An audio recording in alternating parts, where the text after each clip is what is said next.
بشرح لي صدري ويسر لي أمري واحلل عقدة من لساني يفقهوا قولي فأعوذ باللہ من الشیطان الرجیم بسم اللہ الرحمن الرحیم۔ محترم قابل احترام سامعین اور میرے پیارے دوستوں، السلام علیکم ورحمۃ اللہ وبرکاتہ۔ آج میں جس عنوان پر اظہار خیال کرنے جا رہی ہوں وہ ہے عشرہ ذوالحجہ کے فضائل و اعمال۔ ذوالحجہ کا مہینہ اسلامی کیلنڈر کا آخری مہینہ ہے جو اپنی تمام رحمتوں، برکتوں اور فضیلتوں کے ساتھ ہم پر سایہ فگن ہو چکا ہے، الحمدللہ۔ یہی وہ مہینہ ہے جس کے متعلق آپ صلی اللہ علیہ وسلم نے ارشاد فرمایا، عشرہ ذوالحجہ کے مقابلے میں کوئی دن نہیں جس میں عمل صالح اللہ تعالیٰ کو ان ایام سے زیادہ محبوب ہو۔ لوگوں نے عرض کیا، یا رسول اللہ کی راہ میں جہاد بھی نہیں؟ فرمایا آپ صلی اللہ علیہ وسلم نے، جہاد بھی نہیں، الا یہ کہ انسان اپنی تمام جان و مال کے ساتھ جہاد میں نکلے اور ان میں سے کچھ بھی لیے بغیر واپس نہ لوٹے، یعنی کہ شہید ہو جائے۔ ایک اور آیت میں آتا ہے کہ آپ صلی اللہ علیہ وسلم نے فرمایا، عشرہ ذوالحجہ کے مقابلے میں نہ کوئی دن بڑا ہے اور نہ ہی اس کے اندر کرنے والے اعمال ان ایام سے زیادہ اللہ تعالیٰ کو محبوب ہے۔ فرمایا کہ اس عشرے کے ہر دن کا روزہ سال بھر کے روزوں کے برابر ہے اور اس کی ہر رات کے نوافل شب قدر کے نوافل کے برابر ہے۔ محترم سامعین کرام، ان احادیث سے معلوم ہوتا ہے کہ ماہ ذوالحجہ کے پہلے 10 دن بڑی اہمیت اور فضیلت کے حامل ہیں۔ ان پہلے 10 دنوں میں کثرت سے اللہ کو راضی کرنے کی کوشش کرنا، اللہ کا قرب تلاش کرنا اور نیکیوں کو سمیٹنا ایک مسلمان ہونے کے ناطے ہمارے لیے نہایت ضروری ہے۔ آئیے دیکھیں کہ ان 10 دنوں میں ہمیں کون کون سے اعمال کرنے چاہیے۔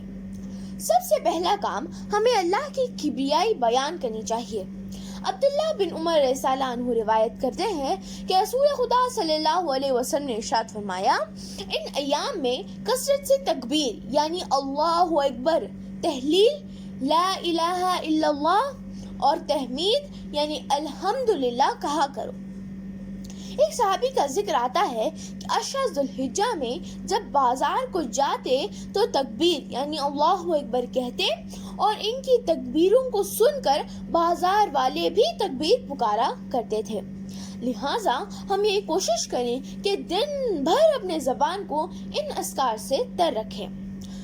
دوسرا، چونکہ اس مہینے میں کیا جانے والا ہر عمل اللہ کو محبوب ہے، اس لیے ہم کوئی بھی نیک عمل کرنے سے پیچھے نہ ہٹیں، جیسا کہ دعا کرنا۔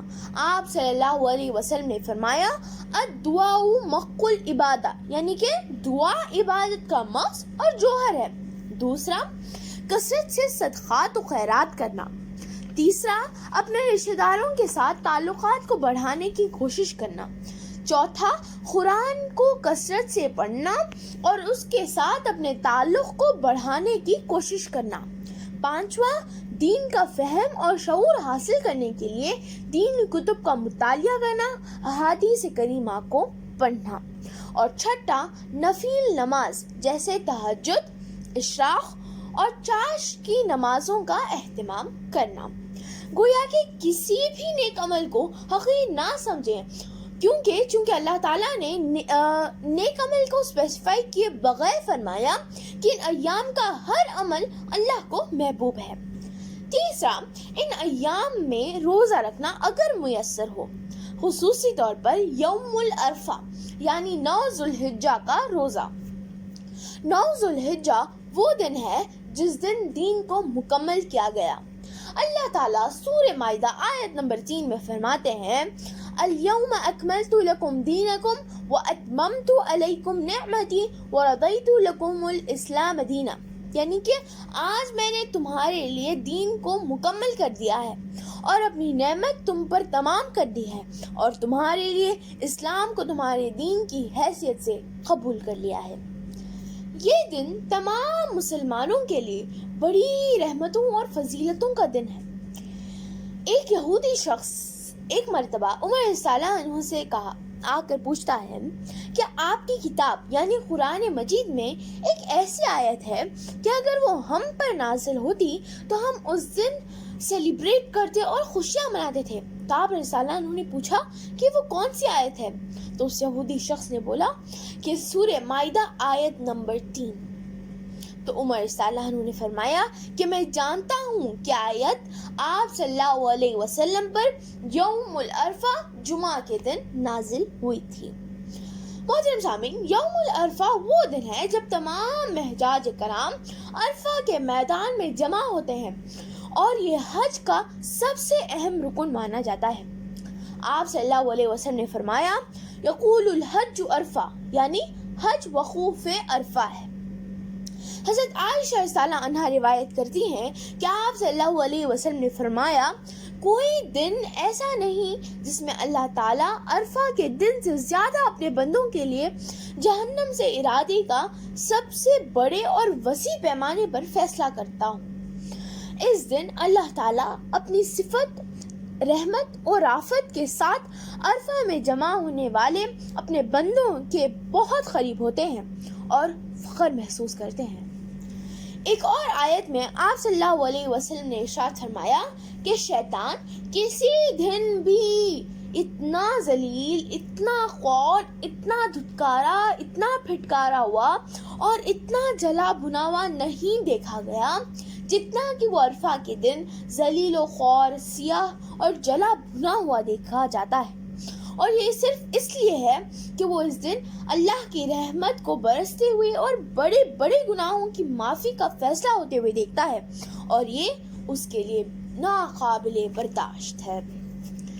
اتنے مبارک دن کو جبکہ تمام حجاج کرام عرفہ کے میدان میں اللہ کو راضی کرنے میں مشغول ہوتے ہیں، ہم غیر حاجی روزے کے ذریعے ان رحمتوں اور برکتوں میں کسی حد تک شریک ہو سکتے ہیں۔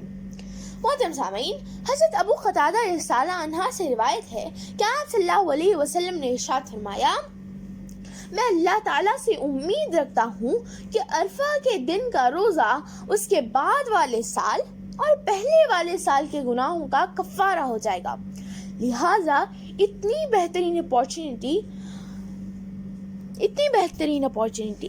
بہترین موقع کو ہم رائگاں نہ جانے دیں اور اس دن کو یاد سے روزہ رکھیں۔ چوتھا کام وہ ہے جو ہمارے جد امجد ابراہیم علیہ السلام کی سنت ہے، اور وہ ہے قربانی۔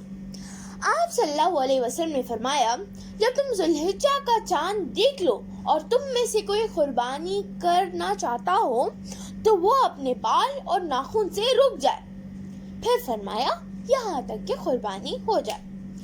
یوم العرفہ یعنی 10 ذوالحجہ اور ایام تشریق یعنی 11، 12، 13 ذوالحجہ کو قربانی کرنا مشروع ہے۔ پانچواں کام، جہاں پر ہم یہ کوشش کر رہے ہوتے ہیں کہ اپنی زبان کو اللہ کے ذکر سے تر رکھیں، وہیں خصوصی طور پر 9 ذوالحجہ کی فجر کی نماز کے بعد سے 13 ذوالحجہ کی عصر کی نماز تک ہر فرض نماز کے بعد خصوصی طور پر ہم تکبیر تشریق کا بھی اہتمام کریں۔